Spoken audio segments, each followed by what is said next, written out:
Halo semuanya, perkenalkan kami dari kelompok 4. Kami akan mempresentasikan hasil materi kami yang berjudul Perkembangan Bahasa Individu. Perkembangan bahasa pada diri manusia merupakan bagian dari perkembangan kognitif. Perkembangan kognitif mengacu kepada kemampuan yang dimiliki seorang anak untuk memahami suatu hal. Perkembangan bahasa sebagai salah satu dari kemampuan dasar yang harus dimiliki anak sesuai dengan tahapan usia dan karakteristik perkembangannya. Faktor-faktor yang mempengaruhi perkembangan bahasa. Yang pertama, kognisi atau proses memperoleh pengetahuan. Tinggi rendahnya kemampuan kognisi individu akan mempengaruhi cepat lambatnya perkembangan bahasa individu. Hal ini relevan dengan pembahasan sebelumnya, bahwa terdapat korelasi yang signifikan antara pikiran dengan bahasa seseorang. Yang kedua, pola komunikasi dalam keluarga. Dalam suatu keluarga yang pola komunikasinya banyak arah, akan mempercepat perkembangan bahasa dalam keluarga tersebut. Yang ketiga, jumlah anak atau jumlah keluarga.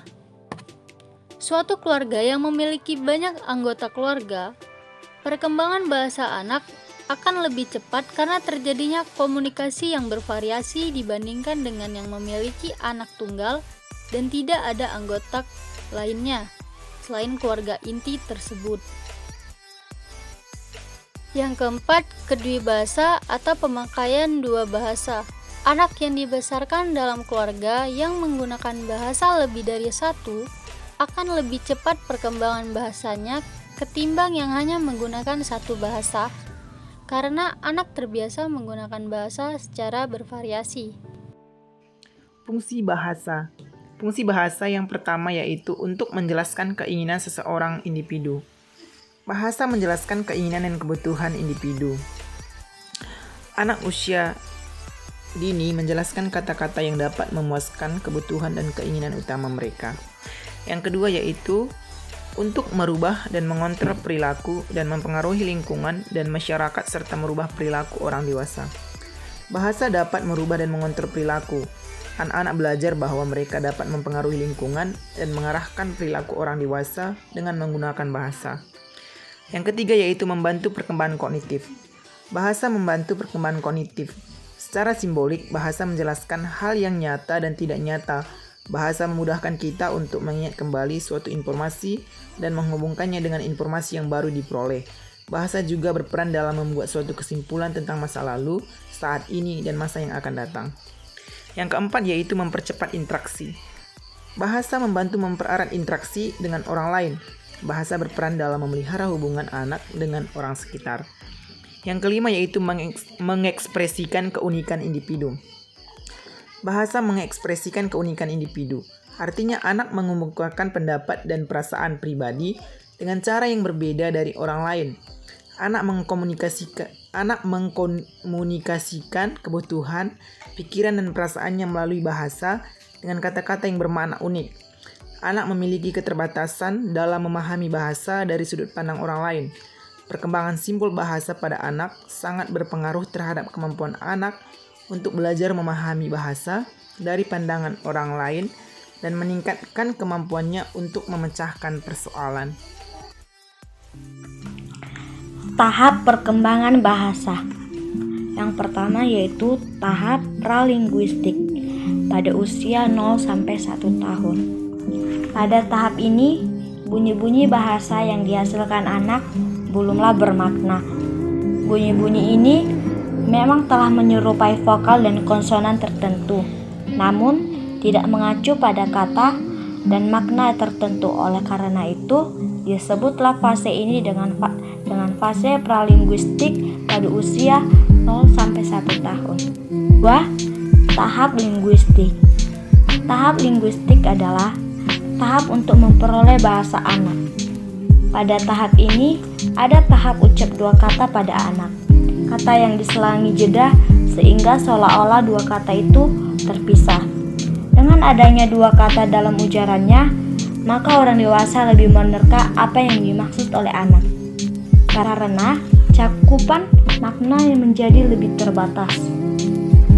Contohnya, saat anak mengatakan lampu menyala, maka ia akan mengatakan lampu dan nyala.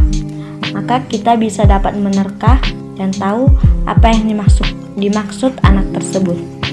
Yang kedua yaitu tahap tata bahasa menjelang dewasa.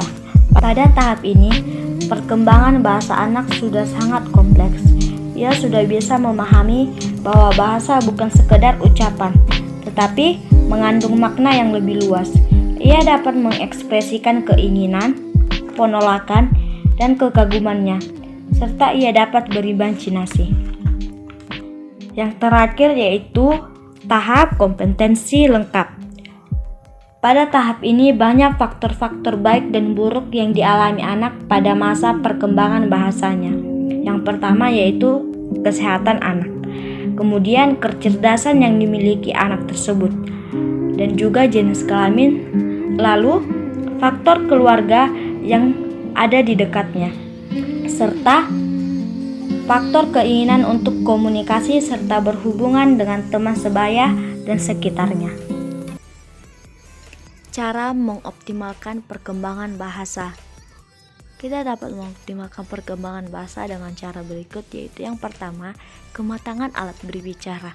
Yang kedua, persiapan mental kita. Dan yang ketiga yaitu adanya modal yang baik untuk dicontoh. Dan yang keempat, kesempatan untuk berlatih. Dan yang kelima yaitu motivasi untuk belajar lebih baik lagi.